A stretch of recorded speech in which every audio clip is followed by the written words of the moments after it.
Little Legends Podcast is a Prediction Esports production. Support us by subscribing to the Prediction Esports Podcast channel on your favorite podcast provider.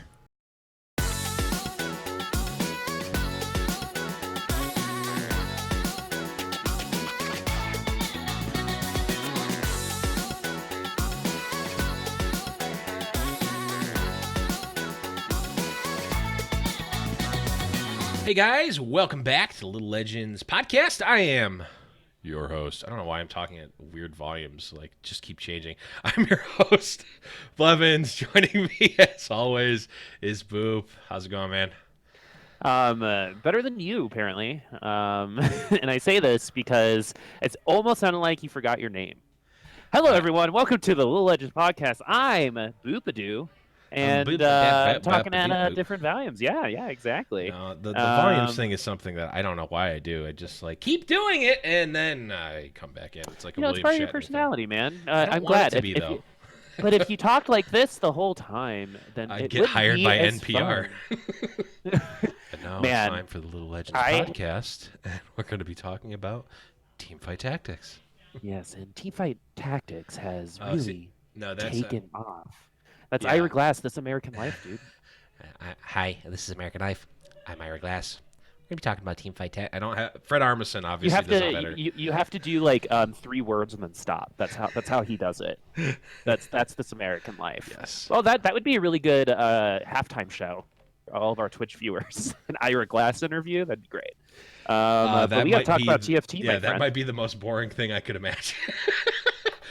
Besides our Hearthstone podcast. Shots fired. I'll tell that story in a bit. I don't think I told it on the show, but I will in a second. Yeah, we're gonna again getting back to the tightening it up here. So we got a good show here. This might be the first episode where we don't really have we don't have a B patch notes. We basically don't have anything here. Nothing new. I mean, we have some tournaments to talk about. And Boop and I got to cast a tournament again. Yeah, getting back in the saddle. But in terms of actual game updates and news, we're going to be talking about those next week for the new patch, which is going to be coming out. We didn't get a mid patch preview or anything. I didn't see one from Mort. No, Mort actually put on Twitter, I think, a little earlier today that they're actually really happy with how the game is right now, and even in the next patch, it's going to be. I think the word he used was minute changes. Yeah. So he's feeling pretty good about it, and honestly, I am on the side of agree on this one. The game feels great, but we'll get into that a little later as we get some house cleaning done. Yes, let's do that. Of course, guys. Make sure that you are following us and subscribe to us on the Prediction Esports channel, PREDICTION, on iTunes, Spotify, all of your podcast places. Make sure that you're checking us out there. You can listen to us doing TFT, and then we've got a lot of other great podcasts on there as well. Smash Bros, Dota, just general esports one as well as some others. Make sure that you are subscribed there, leaving iTunes reviews and all that good stuff there. Anywhere that you're listening, the reviews really do help. Help us get up in the numbers. They help more people find out about the show, and it really does help us out a lot. Yeah, okay, that's it. That's housekeeping. Let's move on and talk about our week in TFT. Boop, what did you play this week? How are your games going? My games are going great, dude. All of my friends are doing like really stupid stuff, and I decided to play all the comps we saw in the tournament we casted, and I'm doing a lot of winning. So that feels great. I was playing with some of the boys yesterday.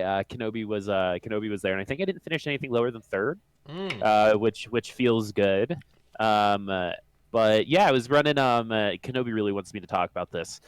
So you know that Kog'Maw Ionic Spark Predator thing that we saw? Oh yeah, dude. It was so funny. Like everyone was so mad at me because I also got a level 3 Kog'Maw like really early. It was like 3-4 or something like that. Wow. And I already had my 2 Ionic Sparks, and I went ahead and put a Giant Slayer on him. just for like to get him down there.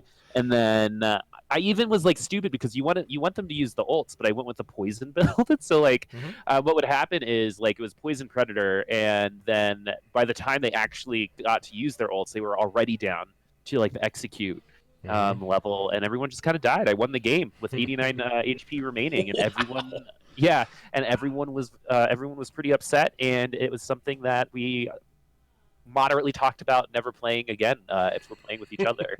And then I followed that up with a light ranger comp, and got second in that one. Nice. Yeah. So it's actually been pretty good. I love set 2 so far. Just like I can't like say this enough, but like the feel of it just feels so good, man. There are some things that like seem stupid, like Zed being able to carry items. There is such thing as too many Zeds. So much. No. But I mean, I beat the Zed player both of those times, so it doesn't really matter. But yeah, I was doing some hyper roll lights. I was doing hyper roll predators, and I was slapping, dude. I was slapping. It was good. Yeah, of course, we're playing either with friends or in normals, so the different tiers of play are not established yet. But just the group that I was playing with, so I was playing with Professor and Sphinx and Deathblow, Bemmy, Angry Frog. Excuse me, woo. Angry Frog. I had an angry frog in my throat right there. Deliver, I think, if I missed it. Eric Thomas was there at the game night as well, and one of his friends. Mort actually showed up. Came in. Asked if there was room. We said yes. Just demolished us. Yeah, we were talking about that before today, and that is so alpha, dude. Like, I hope I can do that one day, right? To like just be like, hey guys, I can play one game, and this is not what I think Mort sounds like, but this is what I would sound like. I mean, we know what he sounds like. Yeah, he does not sound like that. Hey guys, I'm just gonna play one game real quick. I gotta wait for traffic to die down. Also, F you guys, because I'm better than all of you, and I'm gonna win. And see you later. For the record, that is not what happened. Mort was very cool about the game, and everyone I know Mort does tend to listen to the show, so I just wanted to say, hey, thanks for showing up. Everyone in the game night was super excited. Like, it's just a cool thing. Yeah, man, I was so sad I missed it.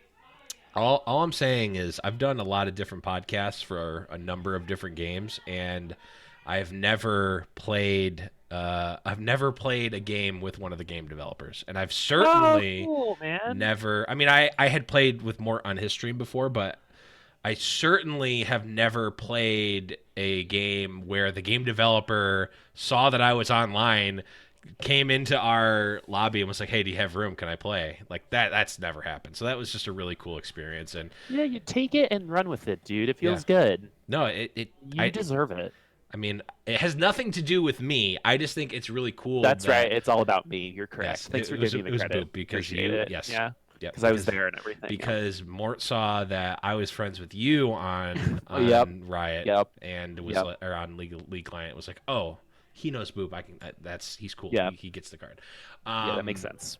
But yeah, everyone at game night was super pumped, and it's just a cool, like, it's just like a little thing, because it's like, okay, he played a game of TFT, probably played a bunch that day, and I think it really made a lot of people's days at the game night. So. Yeah, man. And you know what's so cool about it too is that like he works on the game and still plays it. So a little bit of a story. So I was a music major and I loved playing the tuba in high school, right? I know that's a funny sentence. But like the funny thing is about it is like, when it was in high school, it was like for joy. I did it because I loved it, right? But once I majored in it, it was like so much harder to play because like it was my job. Right. And I really respect people who can like keep the passion going, even though it's already most of their day. Right. That they still have hard fun to do. Playing. Yeah. They still have fun playing that game. Mad respect. And that's exactly the type of person I want to be, like leading the charge on something like this. Someone who it's like if you work at McDonald's and also eat McDonald's. Right. It's like that's hard to do. But you know what? You love McDonald's. Right. It's physically hard to do. Yeah. I could have done time. like any other restaurant, but I went with McDonald's. But yeah, that's exactly who I want to be leading the charge. Right. And I'm glad that someone who's so obviously very passionate about everything is the one that's doing it. So props to you, Mort. I'm so happy you're here with us. Yeah, it just wanted to showcase that, and if you guys think that it's a facade, I guess for whatever reason, I don't know why you would. It's not. At least not in that way. So yeah, huge shout outs to Mort. Really do appreciate it. But for me, so that was a humble brag that he came to our game night. But Yep. that's not even why I started telling that story. In the group of people that we were playing with, a couple of those guys had just gotten done playing in the tournament that we're going to talk about that we casted. And, we saw a bunch of hyper roll light. We saw hyper roll, or at least like going heavy into the predators. So like predators and light were both pretty contested, especially since Bemi is a mono light main. Like literally won't go anything else but light. Every game I've played with him, he goes light. Shout outs to Bemi, great producer. Great person. Great person and a great producer. But yeah, he's going light every time. So it's just like you need to find other creative comps, because in that group, in that little like ecosystem, predators are being taken. Ocean mages are being taken, and lights are being taken. So well, imagine being married to a one-trick Yordle player, huh? Now you kind of feel what I felt. Yep. So that's interesting, and yeah, this meta I'm not having the same amount of success as I had in set one, at least at certain points. But I'm to echo what you said, Boop. I'm really enjoying set two right now. I think it feels like a more fleshed out game in general. The games seem like they have more variety. Nothing really seems super OP. I mean, you can get to points where you're very, very strong, but nothing seems like, oh, well, I guess I have to go Jinx, or I have to go Draven, or I have to go Asol. Like, it doesn't feel like that. It feels like, oh, I am collecting the puzzle pieces, and then I put them together and it got really strong. It's not like, oh, well, this unit is super strong, I have to run that, and then just kind of run a bunch of clunky pieces together with it. Everything feels more like a cohesive unit. Yeah, and the other fun thing about it is I still feel like I'm learning, right? That Absolutely. there's just so much more variety involved that I still don't feel like I actually know what's going on, if that makes sense, right? I that's the best part about all of this, in my opinion. Yep. And one other thing I wanted to talk about with set two is I've had a number of people either just talk in passing or post online about just kind of having set two be a real big jump from set one, in terms of I learned all this stuff in set one, and then set two comes out and I'm nowhere. It kind of threw out all that knowledge I had. And we talked about this a little bit before, but I didn't think it was going to be as big of an issue. Just to me, it is definitely a big jump. Set one to set two was a huge jump. They changed a ton of stuff. I don't think people were necessarily ready for it. But again, we're in beta. This is the first new set. I'm imagining that the jump from set two to set three is not going to be as jarring. And even if it is the same exact number of changes, I think we're going to be more ready for it. Right? It's a complete replacing. Maybe they do a little bit more of a transition. I don't know. But I would just say, if you're one of those people who's still listening to the podcast, and I mean, maybe you're not, but if you're not, then you're not hearing this. So why am I talking to you? But if you are, and you're having any sorts of doubts, I would just say, for your own benefit, just play set two. It's so fun. There's so much to do. Watch a stream or two.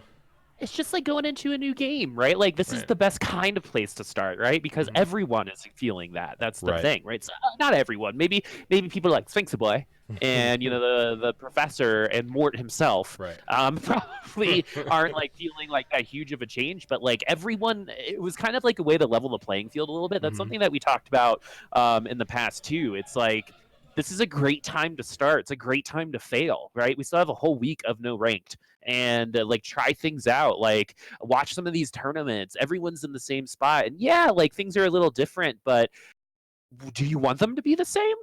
Right? Right. What is the balance Well, that you're looking for, right? right. Because if it felt too close to set one, then people would be like, well, it's just an expansion, Right. right? Or if it was like too different, I don't know, man. I, Um, it, uh, you'll, that's what I think. you're 100% right. I mean, this is the mentality a lot of times of the gaming community is it's like, oh well, set two is just set one rebooted. It's nothing. Why did they even call it set two? And then on the other hand, it's like set two is completely different. Why don't you just call it Teamfight Tactics? No one has ever Your said your that. I um just made up a your new average sentence. gamer voice, very good. That's my like complainy gamer voice. My average gamer voice is, uh, well, I really like set two. It's really cool. It's basically just Brainy from Hey Arnold, but hashtag only Just so 90s kids everyone at home remember. knows, I've never heard anyone talk like that. So, No, neither have I I. am I offended? I'm Am I offended offended? at myself. Okay, one last piece about me. What I wanted to just for the record show this because got some flack in the past about not knowing the lore of League of Legends, and you know what? I don't have the time to play the game as much as. And I don't have time. I don't have the money, honestly, to pay Professor Kenobi to teach me the lore. So what I did was I went out and bought the Realms of Runeterra League of Legends official companion so that I can read up on the lore and know things about the Frozen Watchers and other great things like the Chemtech research and rebellious geniuses. Like these are the types of things that I'm going to be learning about and knowing for the show. So I hope you guys are happy. This book is a nice hardcover, nice little audio for the Nice for hardcover. nice hardcover for the podcast listeners to know that I am committed to the show and learning more about the lore. If you thought that I bought a hardcover book just for a bit, you may know me, but Yes, let's yeah, I move was about on. to say, I think that might be accurate. Let's move on to talk about some news here. As previously alluded, we had a couple of tournaments that Yep. happened. Heroes Hearth Fightnight is back Thursdays. Just this was the I believe the first tournament that was played on set two. And this was casted by Crowan and Casanova, the original Heroes Hearth caster. So obviously a nice cast and crew there. Um, Playing out the Heroes Hearth tournament was a really fun one to watch. Did see a little bit, saw a little bit of that Predator, saw a little Light, a lot of Berserker Poison as well. Really great tournament. If you guys are diamond level players and above, if you go to our Discord, discord.me/Legends Podcast, you can actually find the link in the resources channel to sign up for Fight Nights to at least have a chance to get in. I know they're always looking for new players, and it's a really great event, and the Heroes Earth folks are just great to work They're with. wonderful. They're absolutely wonderful. They run a really great tournament. They treat the players and the staff extremely well, and I Hmm. want them to do more stuff, and I want you guys to show your support. So every other Thursday is when those are. So check that out. And we actually saw, as a little spoiler, I'd say go watch it, but as a little spoiler, Raditz actually took that one down, back-to-back champion. He's that guy that if you go, I bet if you're listening to this right now and you go onto a top Twitch streamers channel right now, at least during ranked, it's a little bit harder with normals, but if you go into a top Twitch streamers channel right now, he's probably in the lobby with them. Yeah. Between him and Sphinx, they're in every lobby I see. It's like, oh, it looks like Sphinx is in Hafu's channel, is in It's Hafu's like, game. are these multiple people? Right? How is this possible? How is he always in Scar's games? Yeah. Right? Like, how is that always happening? Also, Raditz like he streams like at weird hours for my time. I don't know where he's actually located. If he streams in the middle of the night for him, or if he just lives somewhere else where it's not the middle of the night. But I like on the weekend will like be up until like 1 or 2 in the morning watching him, and then I'll go to sleep, come back at like 9 or 10 a.m. and he's just like still there playing. I'm like, what? How are you still streaming? Like, he's just a I like madman. how you're like, and he's still there. Yeah, But I mean, it's nice to have familiarity. You know what I mean? To feel close to your streamers like that. yeah. And Raditz is a super cool guy, and he took it down. And it's just one of the best players. Just like always in there, just like grinding, like the definition of a tournament grinder. So huge shout outs to him, and we'll be seeing him back at the next one. But Boop, why don't you tell us a little bit about the tournament that we casted? So it was the Alcacruz Esports TFT Invitational. And so basically this was a very different kind of tournament since we had to go into like normal lobbies. So each lobby had 4 and 3 players. And what was really cool about it is some of them were like friends of ours from the Overwatch world. And so we got a couple. We got a couple digs into some of our friends, which is nice. And it was great because 2 people who ended up working for who work for the same company ended up in the finals. And so like there was some nice storylines there. But the big thing was it was like the first time that they had used this particular software, and the software is actually really cool, where it was able to take the streams of 4 different people and you could control it kind of like a spectate mode. Without having them actually stream to their separate accounts. So all of the viewers coming to one channel, which is a little bit more traditional esportsy, which I really liked, and that's why we were saying Bemi is such a good person. They were our producer for this invitational, and it was awesome. Teebs ended up winning it in the end, and that's where I learned about the poison predator, ionic spark. Yeah, because I remember Blev just like all of a sudden was like, wait a second. Wait, does Ionic Spark trigger the Predator bonus? And then we saw it happen, and like I think he even said, "This is the thing I'm gonna play later." Right? Like that's so I pog stupid. champed on camera. I was like, "Oh, what?" Because I remember thinking I'm like, Kog'Maw with Ionic Spark. That doesn't really seem that great. I mean, I guess like you're getting the magic buff, but that doesn't seem great. And then I'm like, wait. Does it trigger? What? Does it trigger, guys? I remember seeing it like in an earlier match. Like I believe it was Teebs both times was running it, and she had a Kog'Maw with an Ionic Spark, and I made a mental note to be like, that's an interesting choice. Didn't think anything of it, and then in a later game, I saw that she put 2 Ionic Sparks on the Kog'Maw, and that's when the light flipped for me, and I'm like, oh, it triggers the Predator.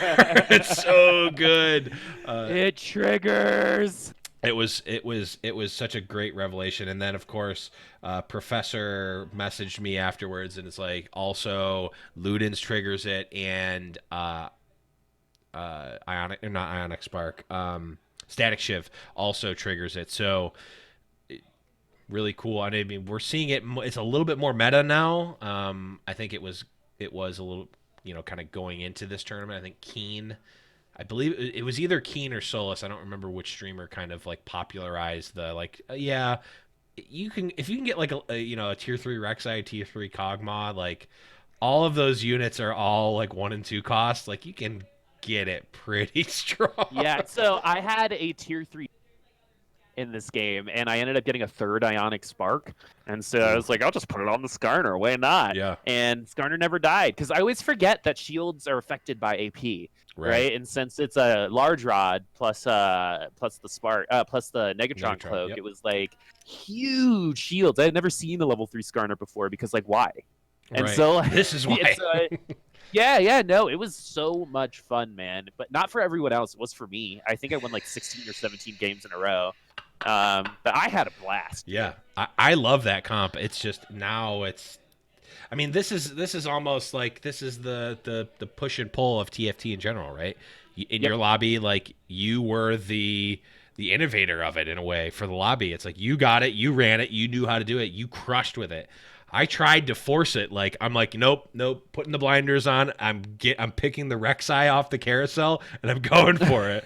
And it didn't work out for me. It didn't because when 3 other people are also picking up all the predators, and like when I know, so what I do now is if I have extra gold and I see a predator, I'm just gonna pick it up just to cut it from the hyper roller. Same thing with light. Like I'm favoring these light and predator units because it's like, well, I don't want this guy to get his tier 3 vein early or his tier 3 cogma early. I'm just gonna hold him. Sometimes I'll even take it even if it costs me a gold, just because like I mean that's probably not a good strategy, but you know what I mean. Like I don't want them to get it.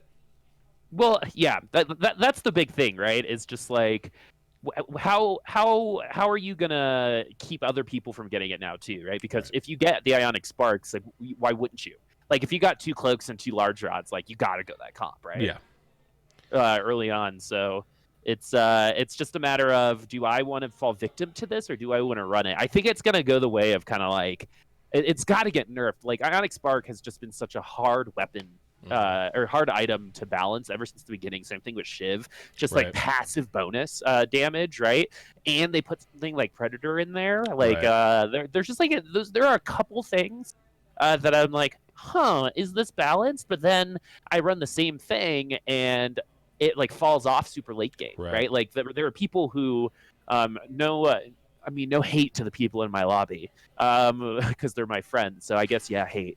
I hate you all. Actually, nothing but hate. In fact. Yeah, literally, I have nothing but hatred for you. But I think other people might be able to counter that a little bit better a little later on. But I mean, I just developed such a lead with the Cogmon by getting that level 3 so early, and no one else was running Predators, and I got the level 3 Skarner. This, and that. It was a good time. Right. I think like that's exactly sort of my counter argument to the it's OP is like, yeah, but like in my lobbies when 3 people are trying to go for it, it's not. Same kind of with Void Assassin a little bit. Like one player still could possibly get out and if they killed another early one, like then they end up being really good. This does not feel like Void Assassin. Because it's not as strong, I don't think. No. It's definitely not, actually. And then B, also, there are fewer copies of each individual 1-cost unit, so it is harder if another person is going for it. So. Yeah, and I think positioning had a lot to do with me winning too. Like because something that we noticed in the Alcacruz situation was you can position to make sure the Kog'Maw only gets a couple triggers off. It's like okay to take a couple hits, but you got to kill the Kog'Maw at a certain point in time because if it just lives long enough, it will get you. Right. So you just got to position correctly to make sure that it doesn't. Right. That's why you put all 3 ionic sparks on the Skarner, and then they just cry. Because you're never killing that thing. Gotta love it when your lobby cries, man. That's for sure. That is basically what we're doing. But to soak up some of those tears, you can pull out your wallets and buy some of the new True Damage Collection Little Legends, the Louis Vuitton crossover. They're so good.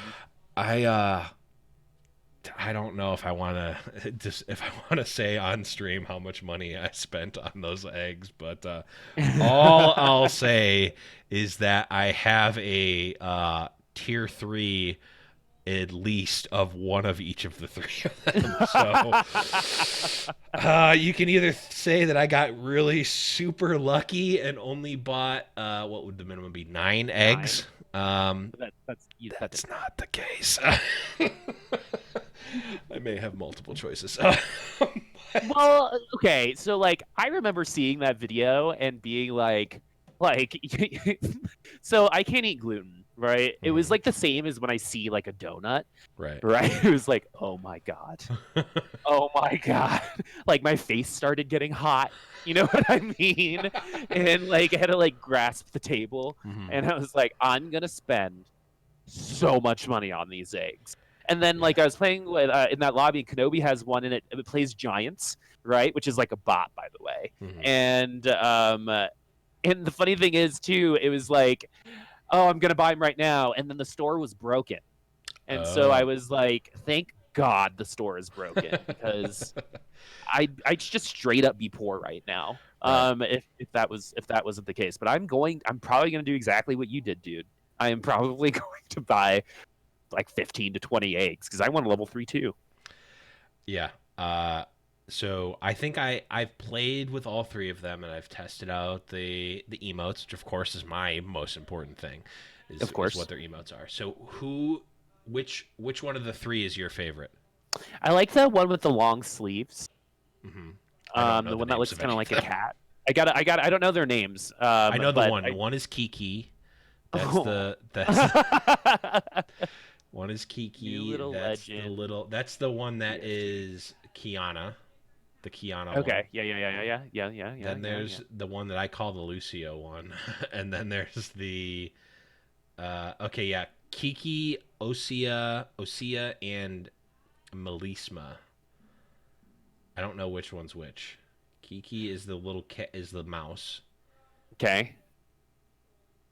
Keep going. Kiki is the mouse one. That's the one that I like. That's the one with the that's like Kiana, Kiki, Kiana. Okay. Let's see. I can't tell what the other ones are. They don't have the names.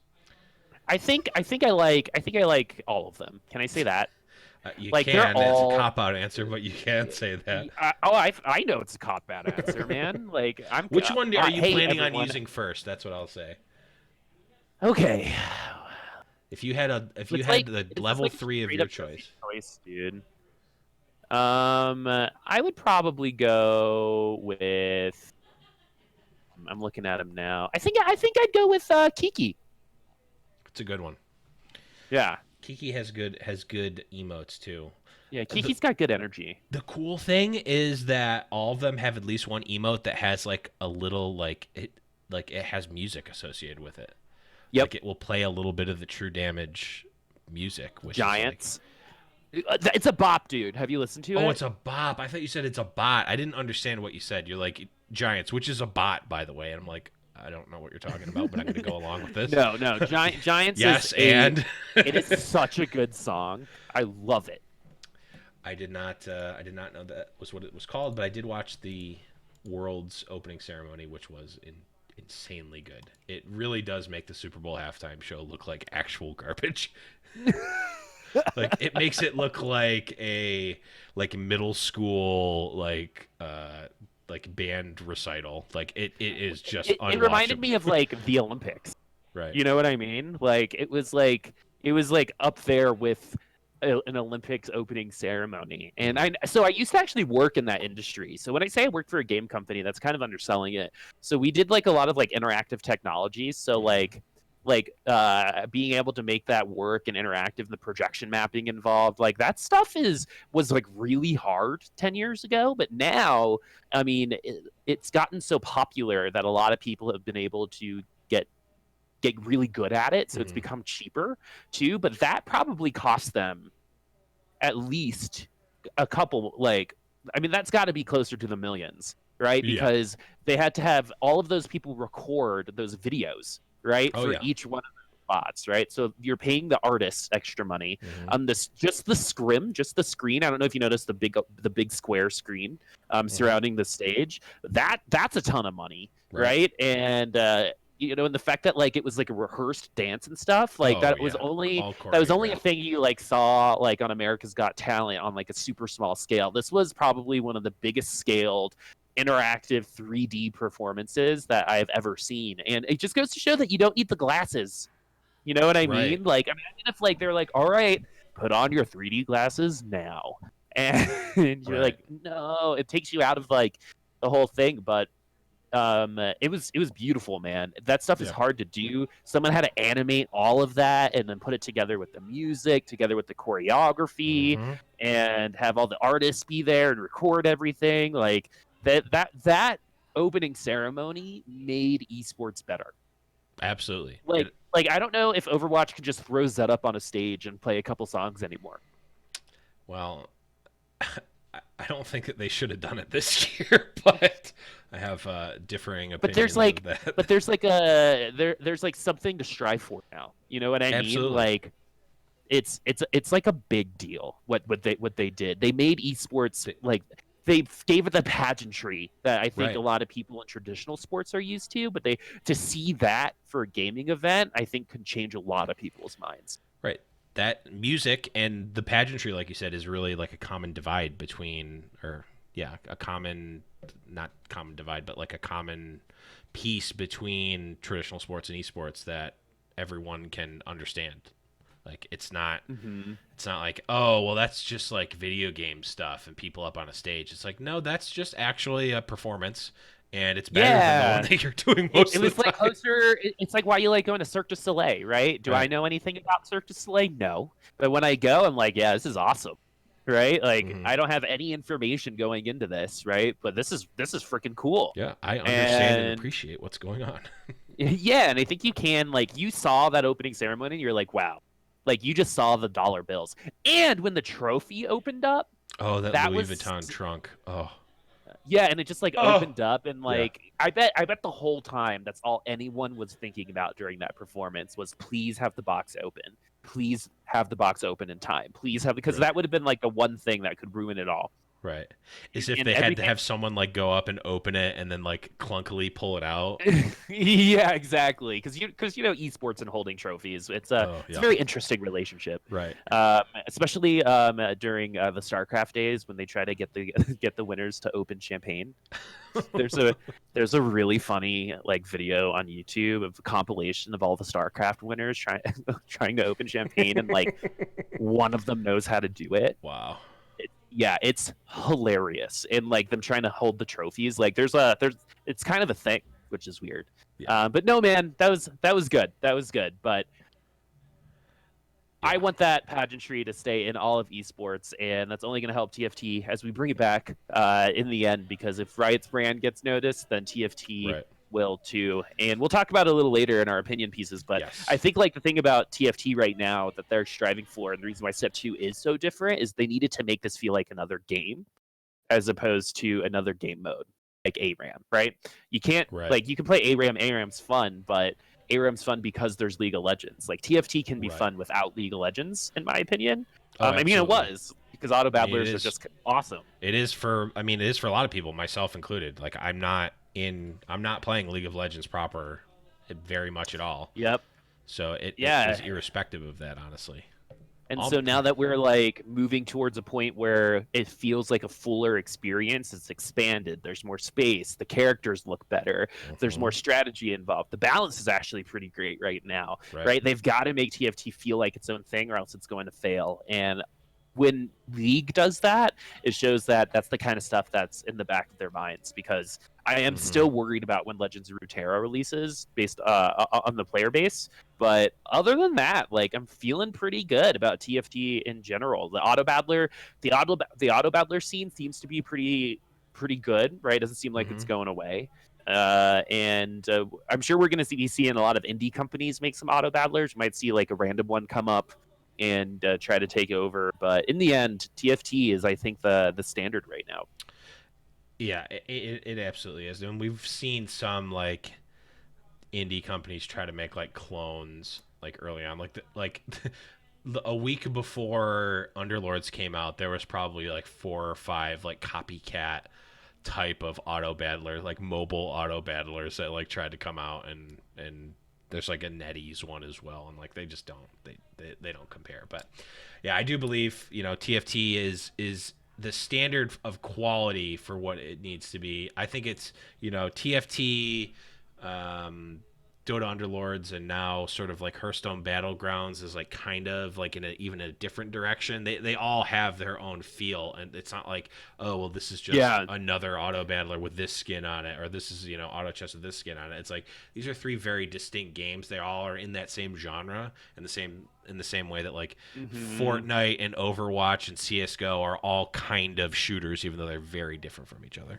Well, I think like a better like example of the bad way is like almost all of the battle royales feel the same to me, right? You drop out of a thing in the sky, you go get loot chests, you camp a spot, and then you kill everybody. Apex, Fortnite, whatever Realm that. Royale was different. Yeah, Realm Royale, right?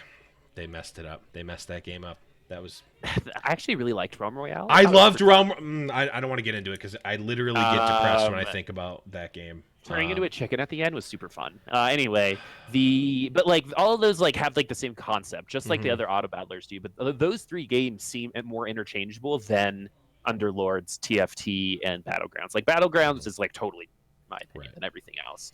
They were obviously going for something different, which Right. I think was a good idea for them. You know, and Underlords was first, so they'll always be like the most. They'll be the originator, right? And TFT, I think, is the Well, they're shiniest, technically right? not the originator. It's yeah, auto chess. Yeah, actual auto chess is the Yeah, originator, but but you know what I mean, right? Like that's they a got big spiritual timed. successor, right? And Yep. so, but each one of the, you know, even the fact that in Underlords the spaces are squares versus the Right. hexagons in, and the way items work, like they Right. feel like totally different Very different. experiences, as opposed to when I play Apex versus Fortnite, which they feel pretty much the same to me. They're very similar, at least at a high level for sure. But we don't need to get into that. No one wants to hear about Fortnite ever. No one ever wants to hear about Fortnite. Maybe someone does. But we are going to jump into a quick break, and we're going to be back with some high concept stuff, some of your guys' comps from the Discord, and all that good jazz. But we'll be talking about that when we come back from the break.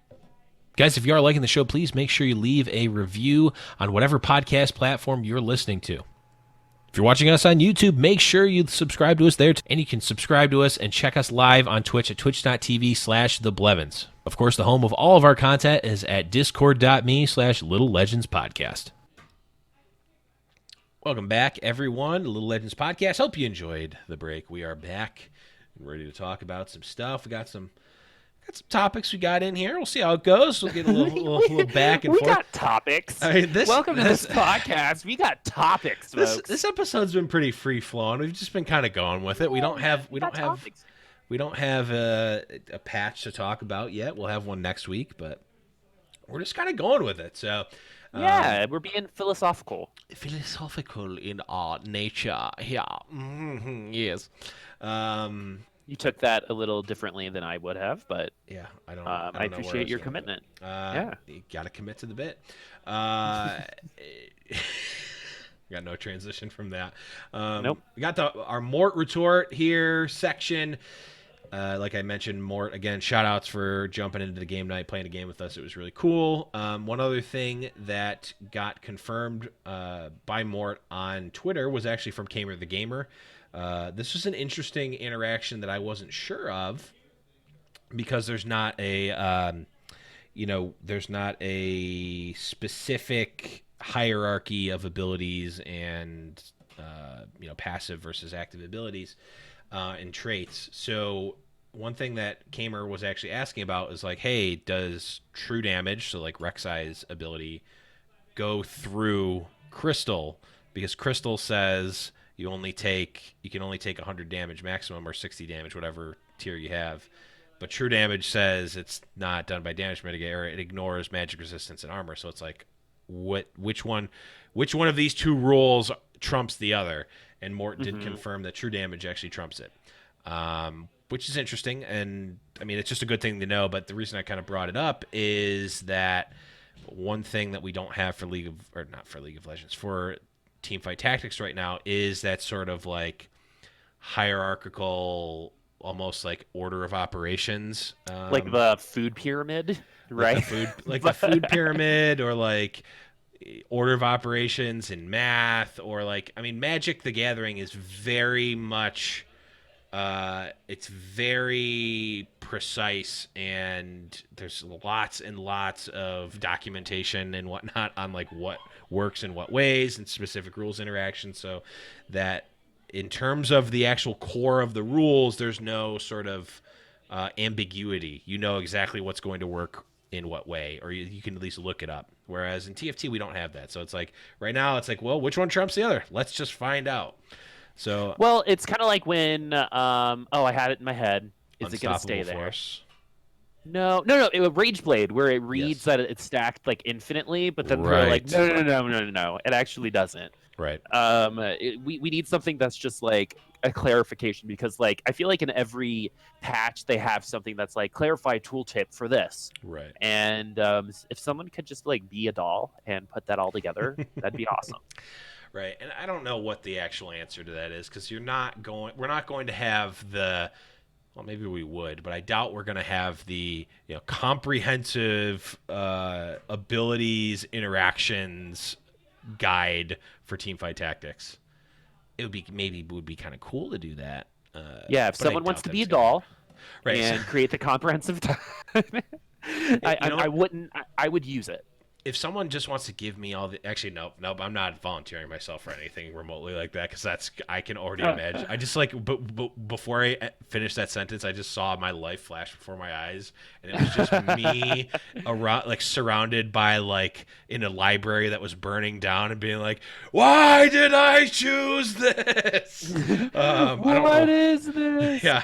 So but it just made me think like, oh well, one of these just trumps the other, and I don't necessarily have a reason to believe. I I don't looking at the abilities, I don't have a reason to believe one over the other right now. If there was Yeah. like a always abilities trump traits, if that was the case, like every time a specific ability on a hero or on a champion would always trump the trait of a champion. So like in this case, Rek'Sai's true damage ability trumps the trait of Crystal, and that was just a universal rule. Okay, we get a little bit of Well, clarification. I think like true damage feels universal, you know what I mean, but maybe not to everybody, if that makes sense, right? Like To when I me, when I hear yeah, true damage, like I'm like that's just the damage, right? But when right, you and then you think about it, you're like maybe not. And if you have any maybe not, then I think it requires clarification. right. Well, what was the? Oh, there was an interaction I was thinking of earlier. Okay, so does true damage go through immunity then, like steel buff? Like Mm. if you're immune, does true damage happen? I would assume so I because would it's true assume not. I don't know though. That's the thing. That's what I'm saying. It's like there's no. Just based on the wording and the I guess the feel of it. There's no reason for me to believe that one trumps the other, and we're a perfect. We didn't talk about this beforehand. We both think the opposite, at least like inherently. I don't have a good yeah, yeah, reason yeah, yeah, to. yeah. We just assume the opposite. So maybe there's a way to clarify that, or like have like again, you don't want to. One thing that you don't want to do in design is just clutter up things and be like, oh, well, Rek'Sai's Bite is actually a tier 3 ability and will trump any tier 2 traits and tier 2 abilities. It's like, that's just very confusing and doesn't need. Maybe on the Yeah. back end they could do that, but you don't need to do that, at least in the tooltip or anything. I don't know. Maybe there's just not a good way to do it. But it was just something that I Well, thought like was I interesting. said, if someone wants to be a doll, right? We will reward you by using your content, right? There's True. got to be someone at Mobalytics who's just like chomping at the bit for this, right? Yeah, that's true. I mean, yeah, if someone has the guide of like every single interaction, then yes, we will talk about it on Yeah, the show. easy stuff. I'll pay you in hugs. I will pay you in pages of the League of Legends Realms of Runeterra official companion readings. So if you want audiobook version, I will read pages for you, but not the whole thing, just some pages. Um, I can't give away the whole cow. Gotta sell the milk. Can't give away the whole cow, but Yeah, I'll give away a goat. but I'll certainly give away a goat or two. That's what my grandma used to say. Yep. Don't give away the whole cow, Blevy. Just give him a goat or two. How'd you know? I don't know why my grandmother called me Blevy. Grandma? Was that you? Grandma? Like neither of my grandmas ever sounded like that. Or called me Blevy. Let's go and talk. We talked. Good old Blevy. Good old Blevy. Even though my last name is also Blevins, and so is everyone in the family, I'm going to distinguish you as Blevy. Love it. Yeah, I love it too. We talked about our a lot of the meta stuff, so let's just jump right into our opinion pieces right now. And we touched a little bit on this hyper rolling. It is, I think, a lot of people at the higher level, at least from what I've seen on streams and talked about, is like right now we're kind of in a hyper roll meta, and I think if one end of it is Void Assassins, and the other end is I guess if the other end is what the end of set one was, where it was like you you still have the ability to hyper roll, but your payoff is just not there. Like you can't go Yep. gunslingers isn't good. Any of the hyper roll stuff is just not that great. Those are the two ends. I think we're leaning closer to Void Assassins, but we're pretty far from it, in my opinion. I just Hmm. want to talk a little bit, Boop, with what are your feelings on hyper rolling? I mean, maybe this meta specifically with hyper roll, and like, what do you feel about hyper rolling as a legitimate and potentially strong, or even tier one or S tier strategy in TFT? Well, okay, so hyperrolling is really interesting because I think when you think about it, like originally, if you're only looking at the top cake layer, Mm-hmm. right, it seems like the lowest of the of difficulty, right? I'm just gonna roll until I have what I need, right?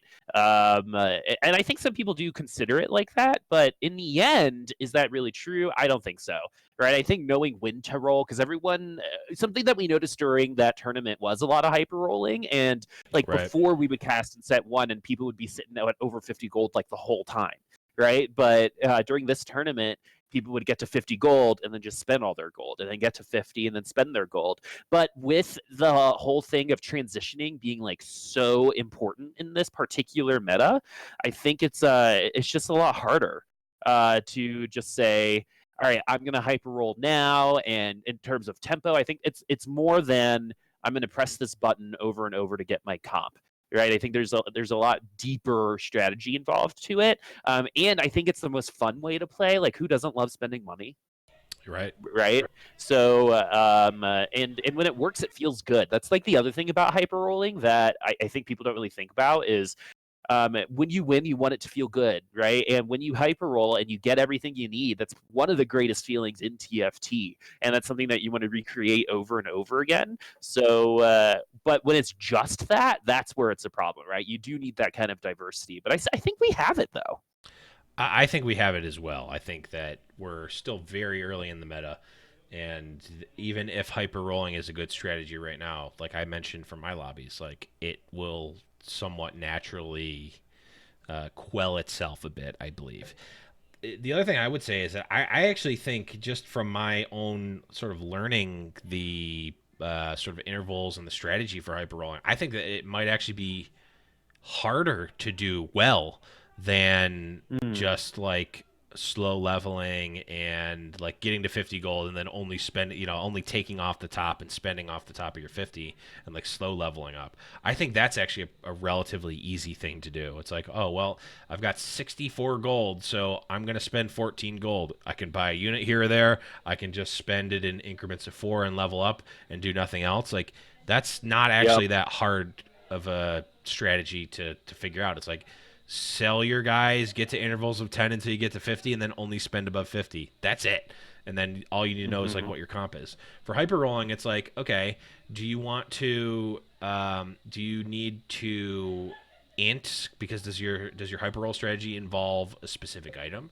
Do you need to lose on purpose at the beginning? Do you need to go on a Yep. lose streak to get gold? How much losing can you do to get to that next level of that next increment of interest? Are you able to hyper roll if you're at that like one stage before you get that natural level? If you're only at 30 gold, do you need to be at 50? Can you do it with Exactly. 20 gold? What are your chances if you do it at 28 gold or 30 gold? Then it's like, okay, you rolled 40 of your 50 gold and you didn't get there, or you rolled 20 of your 40 gold and you did like, and you got only a certain far. You only got to a certain point. You still need three more Nasus and three more Veins. Do you keep going? Do you not? Like, there's actually a ton of decisions to be made. They're just Yep. all in a short period of time, which actually, in my mind, makes it harder. The number of times, like, Hmm. I don't have the APM and I don't know I don't know the comp well enough to actually do it well right now. Like, I can't hyper roll predators well enough because I'm not fast enough. I end up like rolling and then I'm like, okay, I need to buy. I'm like buying all the predators, but it's like, well, I don't need just the predators, right? I need to think like, am I gonna go poison predators? Am I gonna go berserker? Like, okay, and it's like I've got all these like three costs. It's like, okay, maybe I don't do that. Maybe, I might be just doing it wrong, but that proves my point even more. Is that there's actually a lot of Yep. strategy to it. There's so many decisions to be made. I think hyper rolling, like you said, it's one of the most fun things. I think it's actually one of the more skill intensive things to Yeah. do in the game, and it is extremely rewarding if you get it, because like getting a tier 3 unit is one of the like pillars of fun in auto battlers. Getting a unit that has like a bunch of items and you're doing something cool, that's another pillar. Getting your Exodia comp is another pillar. And then also just like spending your money and rolling down is another really fun like pillar of the auto battler genre. And you get to kind of do all of that with hyper rolling, Right? so. Yeah, no, and that's why I was saying like it's so much deeper than people give it credit for, Mm-hmm. just in general, right? Like hyper roll just sounds like let it ride, Yeah. right? And I Let it think rip. yeah, exactly. I think it feels way luckier than it actually is because Mm-hmm. while there's a lot of RNG in this game, it's not. It's how you utilize the fact that there is RNG, Right. right? How you take advantage of how the RNG works in the game, right? Right. Sometimes you just get shit RNG, and Yeah. that happens. But the thing about hyper rolling is you get it or you don't, right? You're gonna lose the game because you hyper rolled, or you might get top 4, but it's still not even a like I'm gonna win, because if everyone's Right. hyper rolling, then there might be a ton of level 3 units, and this is that, and then Or you none. go. Yeah, and then you go into the whole fact that then items come in, right? Right. And those kinds of levels are exactly what you want out of this game, right? Hyper rolling might feel a little strong right now, but you, like you said, knowing when to pull the trigger is Mm-hmm. one of like the hardest things in all games, especially games that require patience, right? Right. For all of you Hearthstone fans, one of the biggest, I think, things that are similar is when you were playing Zulok, right? When do I trade? When do I go face? Right. Right? Like there's a point where you just start going face, right? Mm-hmm. And I think like hyper rolling is kind of that. It's all right. Like, is it time? Do I do it now? Am I the correct level? Are the percentages in my favor? Is Right. the lobby like, or oh man, I see someone else is going light right now, and I have 50 gold, but they only have 30. It might be a good time to hyper roll right now, right? Right. Yeah. Scouting is Even though you're another thing probably I not didn't going to even be at mention. 50. Yeah.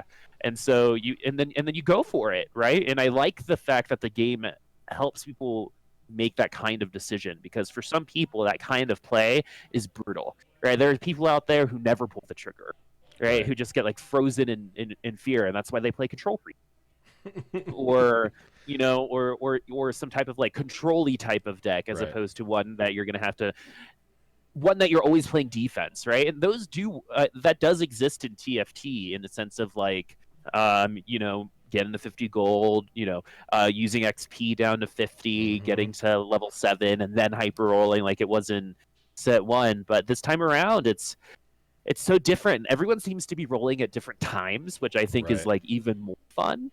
Mm-hmm. Because it's like, all right, I'm going for it, and then you don't get it, and then it gives someone else the opportunity to do exactly what you did, try to get the same units you did.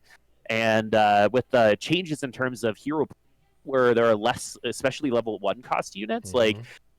I think you got to roll for them, especially if you're going for that level 3 vein. You're never going to get it unless you hyper roll. Right. Unless you get excessively lucky. But yeah, Yeah. I think that just we're in agreement here, and I think we just need to. I think it's just a good message to get out, because aggro decks in Hearthstone or in Magic get the same sort of bad rap, where it's like, oh well, you're playing mono red in Magic, or you're playing Face Hunter in Hearthstone. It's like, oh well, this is a no brain deck, just go face. It's like, well, are you weaving in your hero powers every turn to maximize your damage? Do Right. you find Right. that you like? Oh, it's like Face Hunter is just such a coin flip. Like I either draw the right cards or not. It's like, well, you're playing a card from your hand every turn instead of like going 1-drop, then on 2 using your hero power, then on 3 using your hero power and playing a 1-drop. Instead, you're going a 1-drop, a 2-drop, a 3-drop. And it's like people just naturally do that, and they're missing out on that. It's like little things like that I think hyper rolling also has. That I just Mm-hmm. you got to think about it at that level, and I think a lot of the top tier players see that, but especially if you're in a lobby, like if you're in a lobby with like you were in Boop, where like if everyone that you were playing with, like let's just pretend that was a normal lobby, not with your friends, everyone that you're playing with thinks like, oh well, looks like Hyper Roll Predators is just broken, man. He crushed us, he didn't even take any damage for 17 rounds, like it's just unbeatable, it's like Void Assassin. It's like, well, no. Well, yes, if you let it happen, but actually no, because there's just stuff you can do about it. So it's just the type of thing that I think needs Yeah, and you're more. weaving in XP there too, right? Like you also have Exactly. to think about what level you are, because if you fall too Hmm. behind, then you're like, and you don't have your level 3 units to compensate for a lack of leveling, then you're effed, Mm-hmm. right? And you're just gonna not get top 4. So hyper rolling deserves a spot. It's one of those like strategies. It's the same thing as having aggro decks in Hearthstone versus Mm-hmm. control decks in Mm-hmm. Hearthstone, right? It's the same exact thing. This would fall more on the Zulok, the Face Hunter Mm-hmm. side of things, where something like Ocean Mage or your Shadow comps are going to fall a little bit closer to your control-y side, Right. because some of those, like if you're going for mystics and stuff, those are expensive, Right. right? So or like Zed, for example, like those Mm-hmm. are expensive. You got to save money so you can get there, and then when you get there, you're gonna have to have the money so you can get your Zed to level 2, and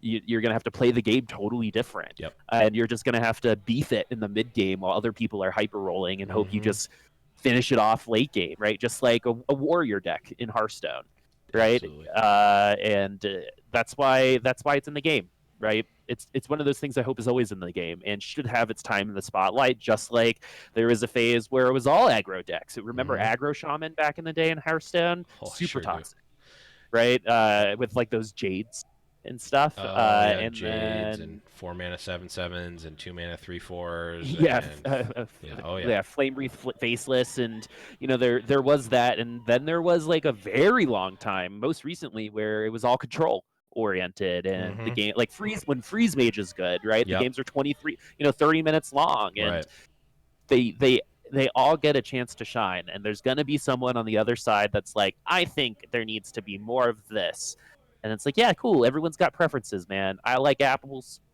you like oranges, and right, sometimes apples are in season and sometimes right, oranges are in season, and it yeah, changes with the weather. So mm-hmm. we'll get our opportunity again. Yeah. I just want to. That was a very apt metaphor that I did not expect to go It, that it, well. it was extremely apple. Uh, I Nice, just that nice. was really bad. That we went Yeah, from apt to just completely not even close to apt. yeah, But yeah. I like that hyper rolling exists. I agree with you. I want it to be in the game, and I'm fine with it being a tier 1 strategy. It's just, and I think Mort actually addressed this on his stream as well. It just can't be unbeatable, right? There needs to be counterplay to it, and I think that there is right now. So we'll move on from that. This one will probably be a little bit shorter, but Boop, what is your favorite synergy right now to play? Whether it's good or bad, it doesn't need to be the best synergy for you, but just like your favorite one to actually complete and play. Um, it might be Ionic Spark Predators. And I say that because of how upset everyone got. Like Mm-hmm. that kind of power really got to my head, Mm-hmm. and I just want to feel that again. You know what I mean? Like I don't feel that in the rest of my Yeah. life, and I really felt it then. I felt like I could beat up a buffalo with my bare hands. And I want that feeling over and over again. Mm-hmm. And I've always said I think aesthetically, Ocean looks really cool together. Right. Like visually, I think it's really cool. Mm-hmm. But yeah, I'm really, really digging the Predator thing. And I've always liked Rangers, and Light has a lot of characters that I think are really cool too. So I've been going Light Rangers a lot. Yeah. I got a level 3 Kindred for the first time yesterday too. That was cool. Wow. Yeah, that's pretty Um, insane. yeah, and so those are the two that I'm running. I'm kind of a meta slave. What about you? I like light as well. It's very good. B, it can be hyper rolled, and C, it feels a lot like nobles, which I was kind of a fan of nobles throughout. Like when it You was were. OP, I obviously really liked it. Then when it got nerfed and people were like, "Oh, it's not good anymore," I was like, "I think it might still be good." Then it kind of rose in prominence again. I'm like, "I told you guys." Then it got nerfed again. It's like I was with it kind of the whole time. I liked nobles. It was always kind of a fallback comp for me. I knew how to run that, and I knew the itemization and whatnot for it. I like that. Light feels similar to nobles, but different in a lot of ways. Obviously, you don't need to get the kale. You don't need that 5 Thank cost. God. You don't need that I 5 cost never to got create. the kale. Yeah, you don't need a 5 cost unit to make the comp actually work at all.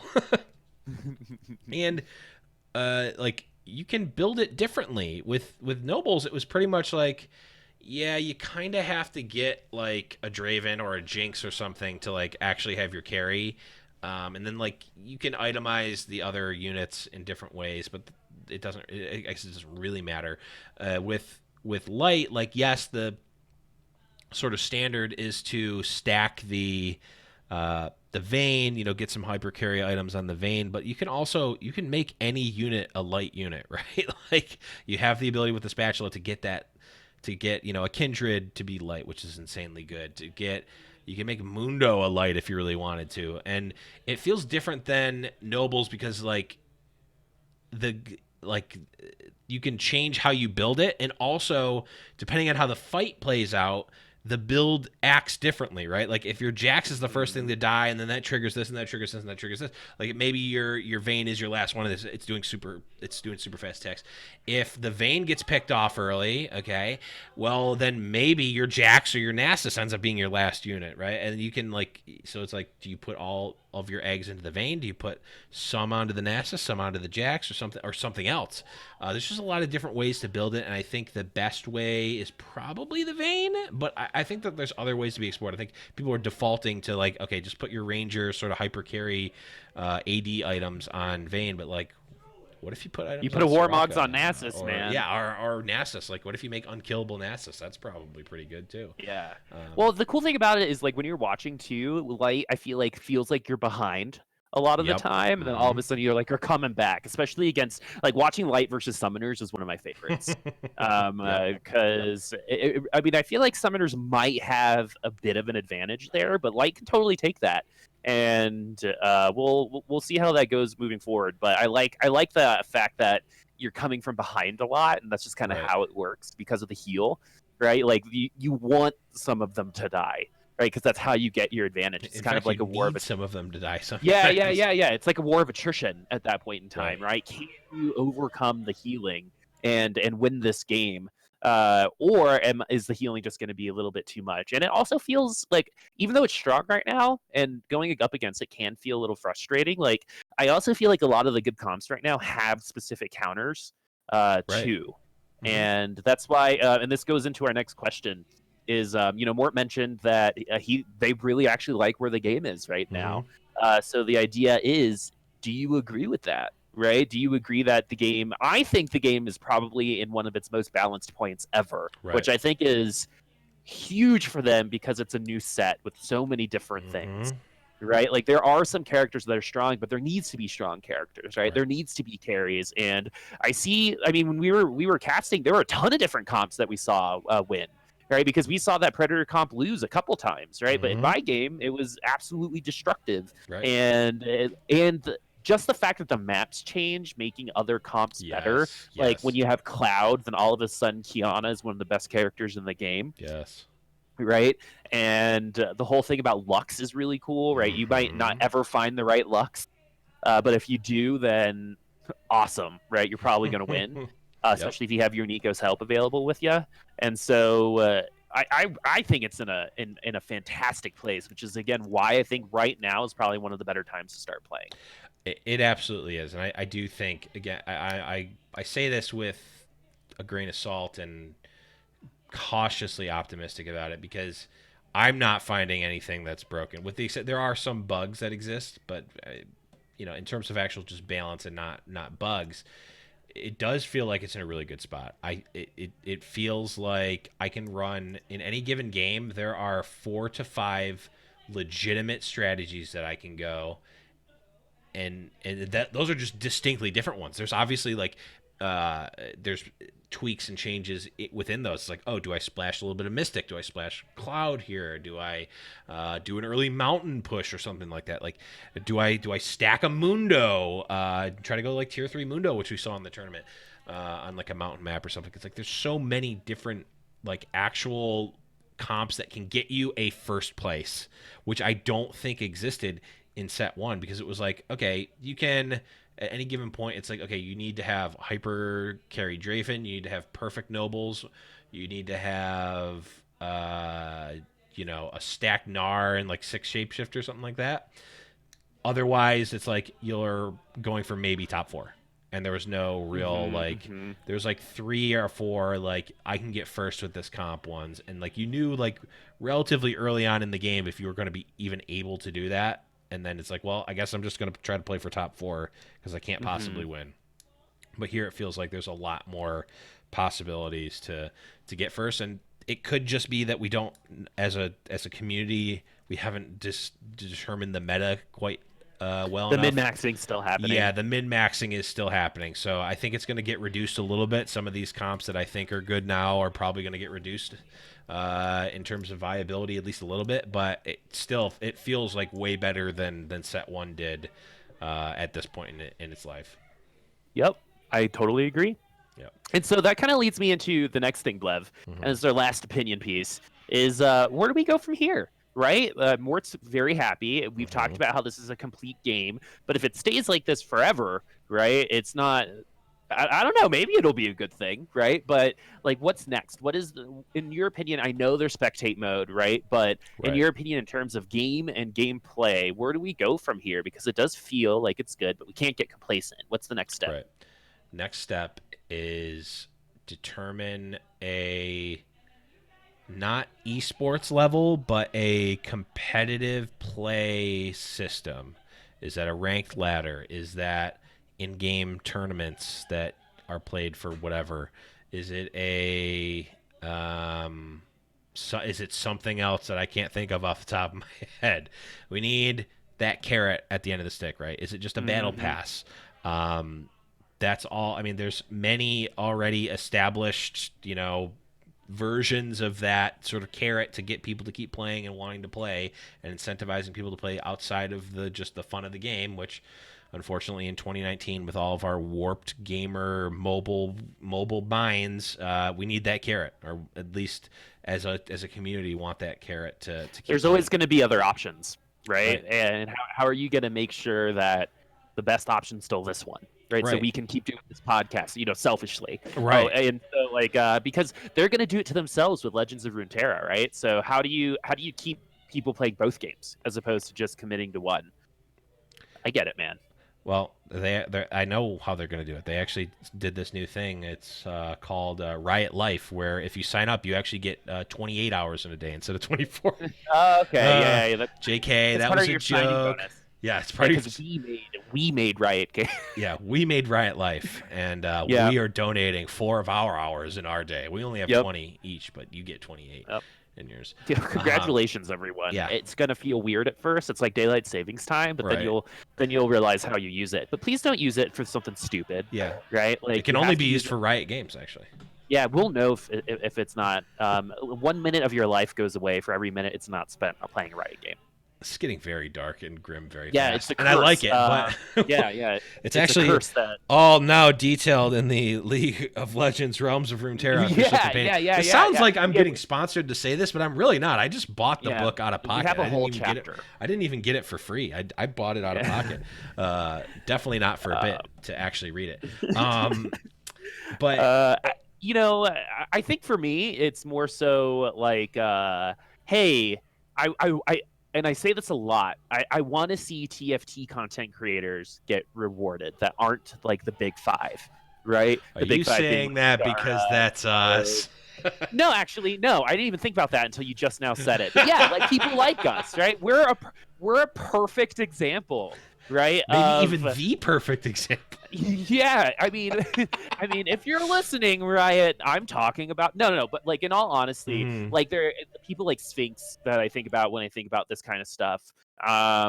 People in our Discord that Raditz and Teebs and Faye and people who came from like Heroes of the Storm, but like are doing a lot of TFT content right now. It still seems like TFT is just like off to the side. It's like I stream this and TFT. Right, for a lot of people. But there are some people out there that are TFT content creators that make really good stuff. Faye's been making some really great guides. There are some good tournament organizers out there. Bemi's an amazing producer, right? How do we get those people and us out there to like a bigger audience? Because we just need to know about them, right? So just kind of a little bit more of a pipeline for those people is something where I feel like is next, because you've got the partner program, right? You've got the ability to get people going, and there's advertisements. And yeah, if you're going to make it big, you're probably going to make it big, but I think there needs to be a little bit more support for these games that aren't regular League of Legends. Sure. Right? And once Runeterra comes out, how are you going to incentivize people to, play both games or play Runeterra on Monday, Wednesday, and Friday, and TFT on Tuesday and Thursday, right? So everything kind of stays the same. But yeah, that's what I feel like is next step, is kind of like buffing up the mid part of the community, right? Like people who get currently like the 30 to 500 viewers on Twitch. Yeah. How do we get them over the hump? Because if it hasn't happened yet, I think they're going to need a little bit of support, because there's some amazing players with amazing personalities that get 1 or 2 viewers. That would be great if someone just knew about them. And so that's kind of where I'm at in terms of next step, because if the game is so good right now and is so balanced, now would be a really great time to focus on some of that other stuff to prop up the ecosystem as opposed to just the game, because I think the game's doing fine. It'll be fine until Runeterra comes out. And then that'll be like the next step, and it'll probably be fine after that. But that's like the next step, in my opinion. Oh, if it survives this, then we're really here, right? And doing esports is and it is a really big part of that, because if someone goes to an esports tournament, right, and we all know who VK Lion is now, because of what she did, first ever woman winning Hearthstone ever. And it happens to be at BlizzCon. She had to go through the qualifiers, right? We all know that name because that she got the opportunity to play and win on a big stage. That doesn't necessarily happen for TFT anymore. So a guy like Sphinx can't go into a tournament, win a tournament, and then blow up. That opportunity just doesn't exist. Right. And so I want that to be there. Yeah. The aforementioned, previously mentioned esports in 2020, whatever that is, I think is going to be big as well. You mentioned playing each game on like Monday, Wednesday, Friday. I know the days that they want people playing TFT on. Tuesday, Friday, and Thursday. TFT. We got that. I remember what it was like when you were funny. Wait, really? Yeah, it was like a really cool, like, I'm going through like a montage in my head. We're on the beach together. We're wearing all white. No, that's clearly not true, because I'm wearing my red and white striped turn of the century Coney Island with a sunblock on your. Yep. Yeah. Absolutely. So, I don't know, man. If you have anything to follow up with that, I think that's it for us. Yeah, I think. No, I had something else to say, but my stupid TFT joke took it all. I think, yes, we need a way to build the ecosystem. Obviously, they're still in beta, and we're so connected into TFT, and we consume so much of the content that I know people ask me questions, and I'm like, how do you, in my mind, I'm like, how do you not know that? And then I think, oh, because you're not watching, you don't have a TFT stream on in the background of your life at all times like I do. You're not going back and watching all of Mort's streams every time he streams just to get information for the game. Like, I'm doing that. Other people aren't, and other people aren't expected to and shouldn't be expected to. So I think, yes, bringing the community together, and I mean, I feel like we're doing a good job, and I love what we've done with our Discord right now, but yeah, maybe from Riot, maybe from just the community in general. Let's bring that together. Let's get that ecosystem going. And the TFT inherent ecosystem. You bring up a really good point that we look at the top TFT players, the top TFT streamers, even the people from the TFT Invitational. It's if TFT went away tomorrow, is Hafu going to be Hafu's going to be okay. Dog's going to be okay. Toast, Skara, etc., and go down the line. They're going to find another game to play. I mean, anyone can, right? But let's get some actual TFT people who are focused specifically on TFT or in the TFT. Yes, they can use TFT to be the vehicle to become the people like Toast, right?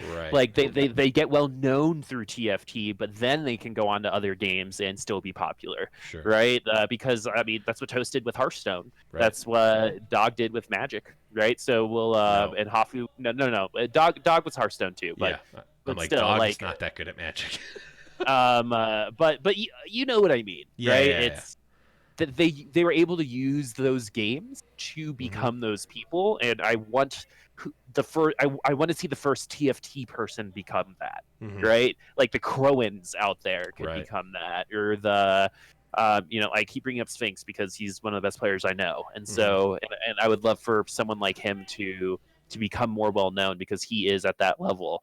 The other thing is like it's so funny too because I think one of the big issues with that is a little bit self-inflicted because I think a lot of people who who are that good at the game can't really make content for people who are just starting out at the game. Right. Right? They try to make beginner content, but I think there is a point where you're just too smart, right? And like Yeah. you just said, that's why I said it. It's like, how could you not know that, right? Because they're so good at it. And we were actually talking about that at the very beginning of the at the pre-show. It's like it's easy for them now because of where they're at, but for people like us and for a lot of people who listen to the show, it's a little bit more like beginner centric, beginner oriented, Right. and we need content creators from all walks of life in that, right? And we need people to be able to bridge that gap of onboarding new viewers, getting people into the game, because one of the hardest parts about a game's ecosystem is constantly getting new players, because like 2 weeks after release, it's almost like what you got is what you got, right? So Right. how do we get even more people to play? And that's through content, and that content needs to be supported. And I think that would be a really, really great next step just in general. Yep. Absolutely. And I think, yeah, a lot of those, like, if you're a tournament grinder, like, your job is not necessarily to educate new players, right? It's to win games. And some people take over that role of educating, some people take over that role of player, and like, but having that delineated and focusing on that is definitely good. But you need it all for a strong ecosystem. But yes, Boop, we are pushing time here, so let's just quickly go over just a couple of these builds that you guys submitted to our Discord, discord.me/Little Legends Podcast. In the post your comp section, anytime you get a first place, throw it on in there, and you got a chance to have it talked about here on the show. We're starting off strong here, Boop. I think you might recognize this comp. Yeah, this is the tier 3 Kog'Maw with the Ionic Spark. This was an 89-point win, and it was hilarious. I wanna feel this once more. Oh man, it felt so good. It was so good, man. My friends were so mad. It was so great. I wish I could see that Skarner because I've never seen the tier 3 Skarner. Like a lot of times that's the one if you're gonna push one out, it's usually Rek'Sai, Warwick, and Kog'Maw, but sometimes you see the Skarner as well. So that's cool. I haven't seen the tier 3 Skarner. He didn't die. He didn't die once he was tier 3. That's crazy. So yeah, and I think he was on, what was it, in Ocean Hex? So his shield kept so his attack speed was like super quick too. Oh man. Oh, and I made him. Did I make him a warden or did I make him a? I forget, but he was able to like jump into the. Because I think I made him a warden. I don't know. Doesn't jump. Berserker and assassins jump. Okay, but is he already a berserker? No, I'm blanking on that. Yeah, so I made him a crystal predator. Okay, yeah, so I made him a berserker. Nice. Berserker is really sweet with predator as well because you get that cleave if you have the berserker bonus, which it looks like you did, right? Is that a Jax, Mundo, and then if you made Skarner berserker, that's pretty sweet. That's a sweet comp, I gotta say. Yeah, it was super cool, man. It was super cool. Yeah, that's really cool. Next it's one a Scion, by the way. Just saying. Scion. Okay, still a berserker. I can't. It's like a little bit blurry and. Hashtag esports boomer. But I will know it once I finish reading this league. Okay, I'm done. No more pulling out the book. Next one up here is Jimmy the Shovel, who mentioned they forced the Rek'Sai off the carousel and we're like, I'm just going for it. They got the steel bonus. I believe no steel. Oh no, that's a Sivir, not a steel Lux. But tier 3 Rek'Sai, real strong. Got some desert going on here. Looks like 4 desert. 4 desert with the tier 3 Rek'Sai and the Rek'Sai being the carry, as well as Zed. Zed's in here too. Pretty strong. Pretty strong indeed. I've really liked Rek'Sai. Might be one of my favorite units from this new set too. Next one here is hashtag Be Like Beddits. We've got a classic tier 3 Vayne here. I think this is this even light? No, I don't even think that this is 3 light. Oh, no, maybe it is because we got Aatrox and Jax at least. So yeah, tier 3 Vayne, got some Master Yi action. Got that Mystic buff with the Janna too. Oh, yeah, we got Nasus as well. So maybe made someone else a light. So we might even be seeing 6 light here, real strong. Next one is going to be Lillidan. Looks like a classic Berserker Poison. Berserker Poison and 4 Glacial. Yeah, that's a pretty standard comp right now. Although notably here, this one. Oh no, never mind. I'm an idiot. There's Olaf. Olaf is in here. Yeah, Olaf has been another one. We haven't really talked about him a lot on today's episode, but he's been another sort of pillar. Rage Blade on Olaf. Real strong. Rage Blade, Yeah, or yeah. I've even been seeing people using RFC on Olaf just to like get him out of there. He doesn't need like. What's the difference between 1.75 or like 1.25 attack speed on him? Not super different. He's been really good, especially when he can avoid some attacks and be in the back line. Very strong. And last, certainly not least, here we've got Sphinxy Boy with some assassins, just some good old fashioned assassins. 2 level 2 Kha'Zixes. That's crazy. That is crazy. We got the Nocturne. I know Sphinx and the Kiana as well. Sphinx has been a huge proponent of Nocturne, and Professor and I have been making it a point to take all the Nocturnes in the games that we're in with him because we know he always wants to go it. So that's it, guys and gals. That was it for a Little Legends podcast. Thank you all for listening. Boop, where can people find you on the internet when you're not here?